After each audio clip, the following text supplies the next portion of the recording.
샬롬, 류 선생의 구속사 천국열차, 유도수 목사님의 신구약 성경 파노라마를 낭독하는 시간입니다.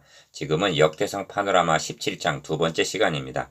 셋째 단원 16절에서 27절, 나는 누구오며 내 집은 무엇이건대.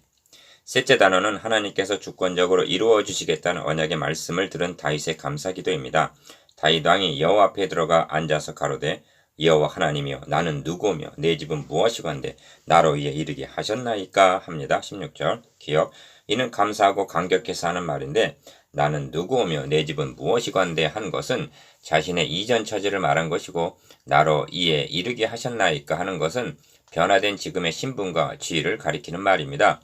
우리도 무엇을 달라고만 구할 것이 아니라 이전의 자신과 지금의 나를 생각하면서 여호와 하나님이여 나는 누구오며 내 집은 무엇이건대 나로 이에 이르게 하셨나이까 하는 감사를 자주 드려야 마땅합니다. 때로는 허물과 죄로 죽었던 이전 상태를 상기한다는 것도 신앙생활의 청량제가 되는 것입니다. 니은 그러므로 생각하라. 너희는 그때 육체로 이방인이요 손으로 육체에 행한 할례당이라 칭하는 자들에게 무할례당이라 칭함을 받은 자들이라. 그때 너희는 그리스도 밖에 있었고 이스라엘 나라의 밖에 사람이라. 약속의 언약들에 대하여 외인이요 세상에서 소망이 없고 하나님도 없는 자이더니 이제는 전에 멀리 있던 너희가 그리스도 예수 안에서 그리스도의 피로 가까워졌느니라 합니다. 에베소서 2장 11절에서 13절.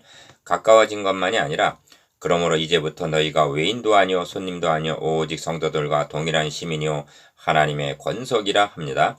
에베소서 2장 19절. 7. 하나님이여 주께서 이것을 오히려 작게 여기시고 또 종의 집에 대하여 먼 장래까지 말씀하셨사오니 여호와 하나님이여 나를 존귀한 자같이 여기셨나이다 합니다. 17절. 기억.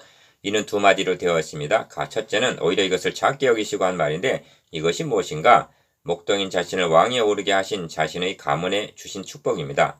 둘째는 먼 장래까지 말씀하셨사오니 한 말인데 먼 장래까지란 무엇인가? 메시아 왕국의 비전입니다. 니은 다윗의 감사를 관찰해보면 먼 장래까지 말씀하셨사오니 17절 큰 일을 다 알게 하셨나이다 합니다. 19절. 이로보건대 다윗은 베드로가 증거한 대로 그리스도의 죽으시고 다시 사심을 통하여 이루실 하나님의 구원 계획에 대해서 알고 미리 본 것이 사도행전 2장 30절 31절 분명합니다. 그렇다면 너희 조상 다윗도 나의 때에 볼 것을 즐거워하다가 보고 기뻐하였느니라 하고 요한복음 8장 56절 말하는 것도 가능한 것입니다. 8. 그러므로 주께서 주의 종에게 베푸신 존귀에 대하여 다윗이 다시 무슨 말씀을 하오리이까 합니다. 18절 상반절. 그렇습니다. 우리는 불평불만은커녕 요구할 것도 없는 그야말로 아무 말도 할 것이 없는 사람들입니다. 기억. 그래서 주께서는 주의 종을 아시나이다 하는 것입니다. 18절 하반절. 이것으로 족한 것이요 이 모습 이대로 주 앞에서 내어놓을 뿐입니다. 여호와여 우리 귀로 들은 대로는 주와 같은 이가 없고 주 외에는 참신이 없나이다. 땅의 어느 한 나라가 주의 백성 이스라엘과 같으리이까. 하나님이 가서 구속하사 자기 백성을 삼으시고 그거 들어온 일로 인하여 이름을 얻으시고 애굽에서 구속하신 자기 백성 앞에서 열국을 쫓아내셨사오며 주께서 주의 백성 이스라엘로 영원히 주의 백성을 삼으셨사오니 여호와여 주께서 저희 하나님이 되셨나이다 합니다. 20절에서 22절. 니은 이 말씀 속에는 구속이란 말이 2번, 주의 백성, 자기 백성이란 말이 5번이나 나옵니다. 그렇습니다. 죄값에 팔린 아담의 후예들이 하나님의 백성이 되는 길은 죄값을 대신 지불하는 구속 외에 다른 방도는 없는 것입니다. 디귿 그러므로 너희를 구속하여 너희로 내 백성을 삼고 나는 너희 하나님이 되리니 하신 말씀과 출애굽기 6장 6절 7절 그가 우리를 대신하여 자신을 주심은 모든 불법에서 우리를 구속하시고 우리를 깨끗하게 하사 선한 일에 열심하는 친백성이 되게 하려 하심이니라는 디도서 2장 14절 말씀은 불변의 진리인 것입니다. 9. 여호와여 이제 주의 종과 그 집에 대하여 말씀하신 것을 영원히 견고케 하시며 말씀하신 대로 행하사 23절.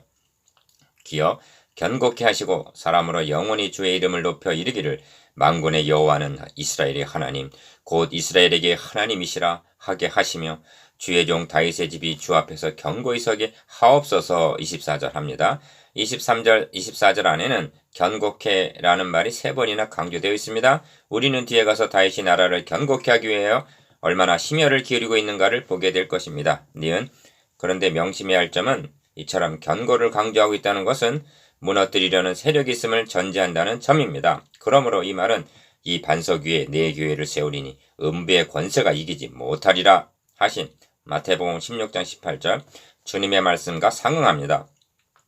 다윗 왕국이 그리고 피로 사신 주님의 몸된 교회가 음부의 권세에 의하여 삼킨 바 된 듯한 위기가 있었으나 결단코 이길 수는 없었던 것입니다. 10.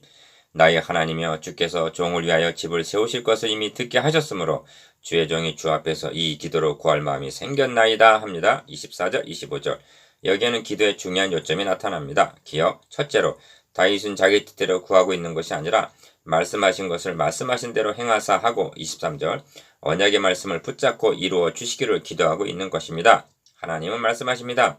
여호와가 말하였으니 이루리라. 나 주 여호와가 말하노라. 그래도 이스라엘 족속이 이와 같이 자기들에게 이루어 주시기를 내게 구하여야 할지라 하십니다. 에스겔서 36장 36절 37절 니은 둘째는 주의 이름을 높여입니다. 24절 기도는 우리의 유익과 명예를 위해서 청구서를 제출하듯 하는 것이 아닙니다.